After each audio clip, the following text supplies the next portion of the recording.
All right, so we're gonna, like I said, we're gonna start from the past as always. New perspective, guys. You guys have gained some sort of new perspective, new beginning, new ideas, um, new way of communicating, even. A lot of newness. Okay, a lot of newness here. But you've got also gotten clarity and victory through the truth here. Clarity about your situation. And in the past, I feel like with that clarity happening, you're very defensive and you were standing your ground and standing up for yourself potentially. Aries, you probably had to fend off a lot of crazy folks. Okay, you had really had to defend yourself around in the past, especially when it came to the Ace of Swords. People probably were throwing all kinds of truth at you, but you had a new truth, about yourself, and you had to stand in your ground with that. That made you feel like externally that, of course, the situation around you was not very satisfying. Therefore, you walked on your own, took it upon yourself to find what it is that find what it is that truly made you satisfied, made you happy. Find the cup out of the madness that really hits the spot. Because currently, I feel like you may have realized that the situation around you was not satisfying. It was not good for you. It just wasn't for you, right? It wasn't bad. It didn't hurt you in any way, but constantly defending yourself at the same time, and then, you're good. You have clarity here. You know what you don't want. So I feel like here, Aries, you did make the steps. You did do what you have to do to get out of your situation, or at least you did what you had to do to make you feel, to find what it is that makes you happy. Because currently, with the Three of Swords, you have, past pains, old issues. You may be triggered right now. There could be some third-party situation going on here, but I don't see that. I would like to see more cards indicate the third-party situation. But the Three of Swords can also indicate that there's just a lot of old stuff coming up. There's old pains. Triggers, things that remind you of the pains that you have going on in your heart. This could be because, like, internally there was the world here, so there could have been a wrapping up an old cycle. But being stuck in between worlds, in a sense, like you've finished one phase and you're about to begin a new phase, but at the same time you're not necessarily done there yet. You're kind of stuck in that transitional phase at this moment. Like there could be like a transition where you're ending something here, but you're starting something new, and the Four of Cups really highlights that too, because the Four of Cups is focusing on Three Cups here. It's focusing on what's been happening, what's the same, what's familiar, what's been going on, what's been going down, what they can see. They're looking for, this person here is super concentrated on the Three Cups, but he doesn't realize there's a new beginning coming in. He doesn't realize that there's a cup that's coming in, exactly what he's been looking for all this time. And I feel like it has a lot to do with potentially him shifting his focus, looking at his situation in a different light, or at least removing his concentration from the Three Cups to the fourth cup, where he can potentially see it. It's all about the fixation on what's been happening, and I feel like that's the triggers are forcing are causing a lot of pain right now, potentially because there is something new that needs to be there's something new that's trying to come in, but the Three Cups is like, well, we're standing in the way right now. It's something in regards to us that you may need to really adjust, so that way you can get you can have this new beginning. That's why it feels like you're not necessarily ending something yet, but you've not finished something and you're not necessarily beginning something. The world is like, whoa, we're transitioning, we're doing something different, but then it's not happening exactly immediately, and it's potentially because of the Four of Cups.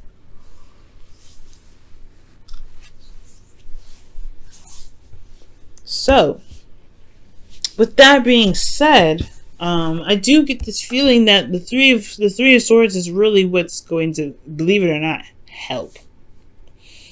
It's going to help big time.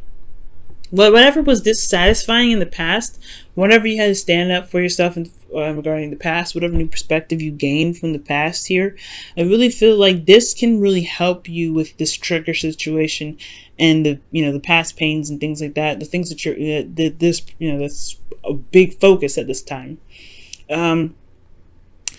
because he's only stuck because he doesn't see that there's a fourth cup there. He's not exactly stable yet. He's like figuring it out. He's stuck. He doesn't know what to do. He doesn't know how to move forward.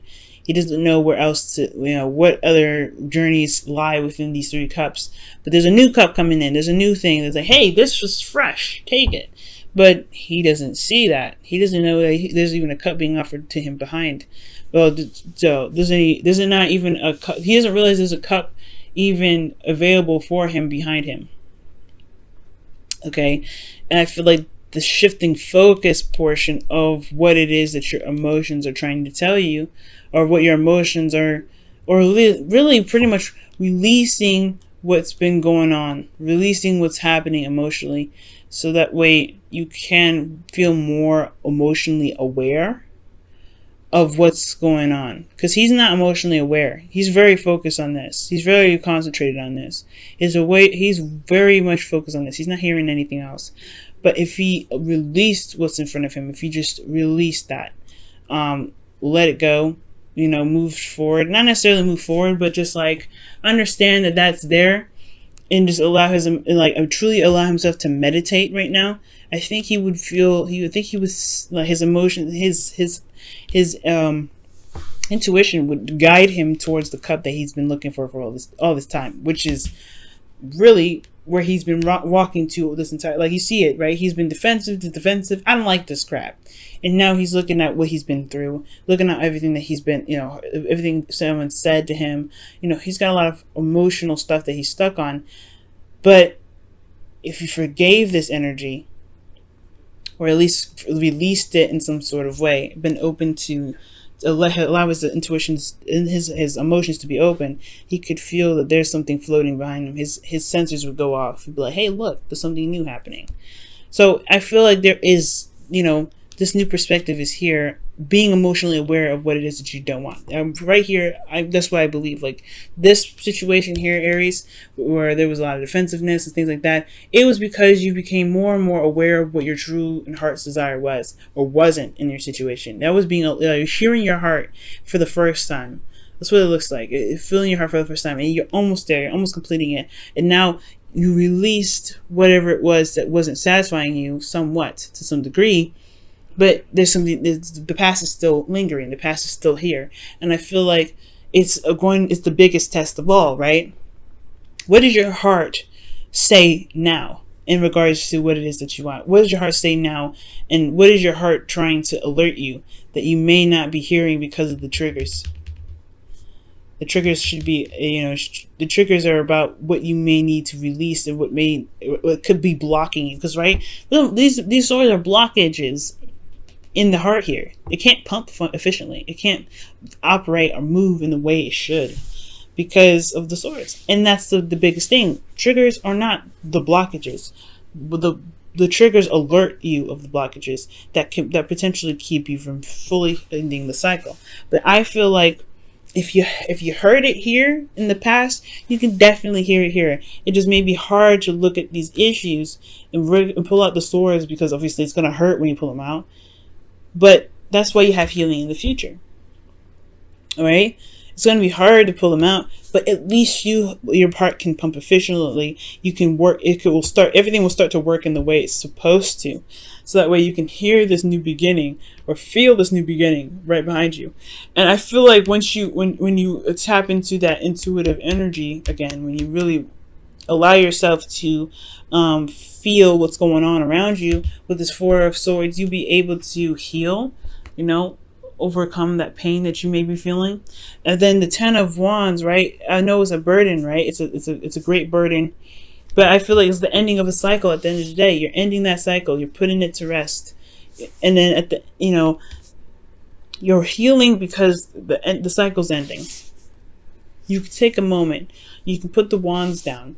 You can feel. You can start to feel a little bit better, like you're making some sort of progress. But most importantly, you're ending the cycle here. And the 10, there's another 10 here, right? The Wheel of Fortune, second time around, second chances, a change of luck. Most importantly, I feel like things will start to turn around because the lesson here has a lot to do with you allowing yourself to be just as emotionally and intuitively aware as you were here, and doing it now. It's super hard, of course, especially on command when you need it to work. And it's not forcing it. You just allowed it to happen, right? Released whatever this was. You said in this, because there's no sadness, there's no turmoil, there's no anything, okay? But you knew what you didn't want, and you let your intuition guide you. And now you're at the spot where your intuition really wants you to pay attention. And it's hard, especially with pain that aches so badly. But with that blockage there, you can release it. At least if you see the pain that you may be faced, that may be in your heart, it'll be a lot easier to make the necessary changes that you're looking for, or begin something new. Finally putting the pain to rest.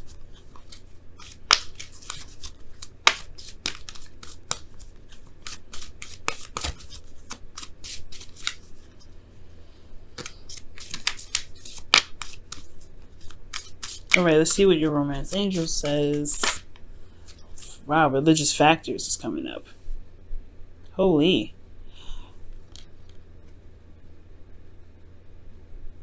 Your love life is influenced by your religious upbringing and spiritual path. This could also talk about age difference. It could talk about religious differences, obviously, right? Like things that are outside of the norm for you, like pretty much who you like, what either society would deem unsuccessful.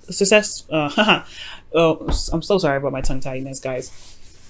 What society would deem unacceptable, or whatever you deem unacceptable, whatever your family deems as unacceptable, that is not necessarily important. The society that you've been fighting against for so long in the past year, you were like, nah, I don't care what they think. I'm going to do what I want to do. That was the new perspective that you gained here. And I feel like it could be coming back up now for you personally. It could be coming up with here for you personally. But if this is just someone that's not typically, different, that's not typically along the same lines of how you grew up or who you've been dealing with forever, what kind of people you've been dealing with. And it's because of the status quo, it's because of your family, it's because of society. Who cares, right? You've never cared before. It's not about them. It's about you. It's about what you truly want. And if this person has brought you so much love and so much happiness, and you want to see something new with this individual, why should you let some sort of anything about them that keep you from being with them? And at the same time, though, if this is such a huge thing, right, if this is such a huge issue, you don't have to compromise your truth for them. You don't have to compromise your truth for anybody. Right?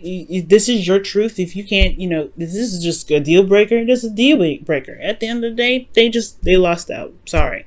You don't ride with me. You don't chill. I don't feel it. And that's totally cool. Right? But religious factors talks about, religious differences, age differences, race differences, anything, cultural differences. Right? And it's about seeing those things. It's very close to it's very Hierophant card right? It's very similar to Hierophant, where it talks about status quo and things like that. If they're against the status quo, if they're against your typical norm, then that can definitely bring up a lot of issues with society and even yourself, because you don't know which one to pick. You don't know which way to go. And it's kind of hard, right? Because you have something for this individual. You still feel like there's something here, but there's a lot, there's a lot going on, a lot of noise.